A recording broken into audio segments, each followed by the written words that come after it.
Animate Dead is a 3rd level necromancy spell that is a bit unusual in how you can actually use it. Let's take a look at Raw and the history of Animate Dead, see what's really going on.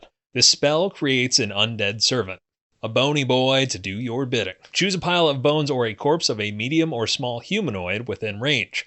If you're like the party in the game I run, you've always got bones in your backpack, so it's likely that you could use this spell at any time. Key here is a medium or small humanoid, which is all humanoids except for a Sahuagin Baron, unless you go back to the humanoid Gargantua in 2nd edition. From Deep Gnomes to Yuan-Ti, you should be able to find a medium or small humanoid corpse somewhere in your travels.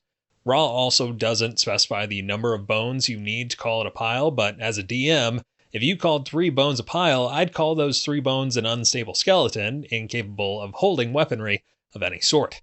This also means that technically you could have a pile of all arm bones and make a skeleton army. I'll see myself out. The target becomes a skeleton if you chose bones, or a zombie if you chose a corpse. The GM has the creature's game stats, and we'll toss them right here. Look, saying it's a foul mimicry of life makes it sound like raising an undead creature is a bad thing, but maybe you're doing it to help out around the house. Either way, you should also get a sense for what the stats look like. What you choose is likely dependent on 2 things. 1, what's available around you, and 2, what you'd like the undead to do. On each of your turns, you can use a bonus action to mentally command any creature you made with this spell if the creature is within 60 feet of you. If you control multiple creatures, you can command any or all of them at the same time, issuing the same command to each one. Keep your corpse within 60 feet of you, and you can use a bonus action to boss them around. Go do this, go do this, but only one single command. It's also as many skeletons or zombies as are under your command. You decide what action the creature will take and where it will move during its next turn, or you can issue a general command such as to guard a particular chamber or corridor. If you issue no commands, the creature only defends itself against hostile creatures.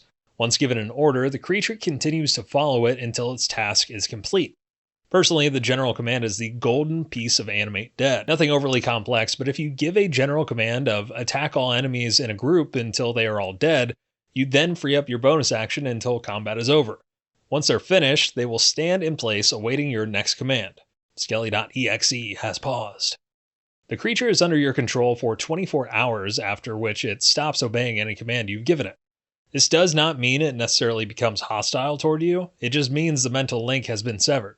If you forget to re-up on your undead during the 24-hour period, you have to start over again. More on that now. To maintain control of the creature for another 24 hours, you must cast a spell on the creature again before the current 24-hour period ends. Must cast, which backs up the above note around starting over again. You're back to square skeleton 1. Hope you've got your watch on because it could get dicey.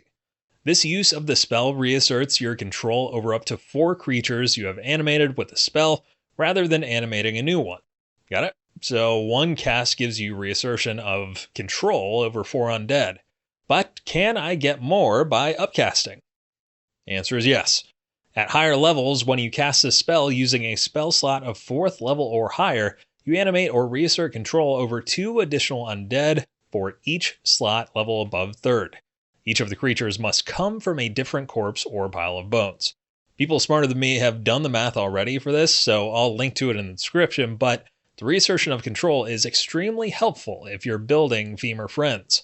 You also need a drop of blood, a piece of flesh, and a pinch of bone dust. Who doesn't have that?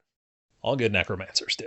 That's a lot of rules to still be kind of unclear about the limits of this spell. Be sure to check out our uses video in order to get a better understanding of how someone may abuse or cheese this overall. If you have a DM that runs a table with minis, the more dead you animate, the more frazzled they will become, digging out every single skeleton they've ever bought, printed, or made out of paper. To me, it sounds like a bit of a nightmare. One option I saw that I love is for every 5 or so skeletons or zombies commanded, morph them up into a higher CR undead, like a beefy bone man or a zombie juggernaut. It's not the best for everyone, so think about it a bit depending on the necromancer at your table. Once a necromancy spell, always a necromancy spell. Let's take a look at the history of the Animate Dead spell in D&D. First edition gave very broad strokes to this spell, giving more detail to the types of hit dice the undead got once animated.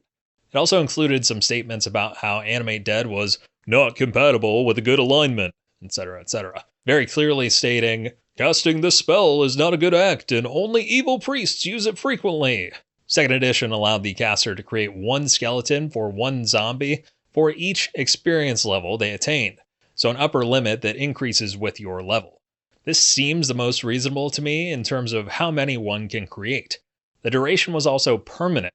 Second edition also had a fun little twist with a first level spell called Animate Dead Animals. Same idea, but animal skeletons and a level 1 spell. Still permanent, but 3.5 forced you into having a black onyx gem worth 25 GP for each undead you animate.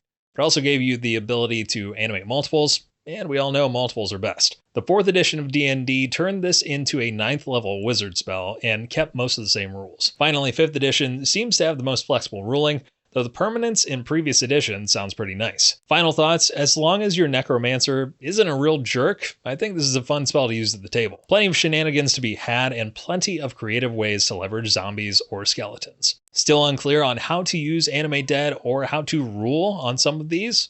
Let us know down in the comments below. Otherwise, thanks for watching. Catch you next time.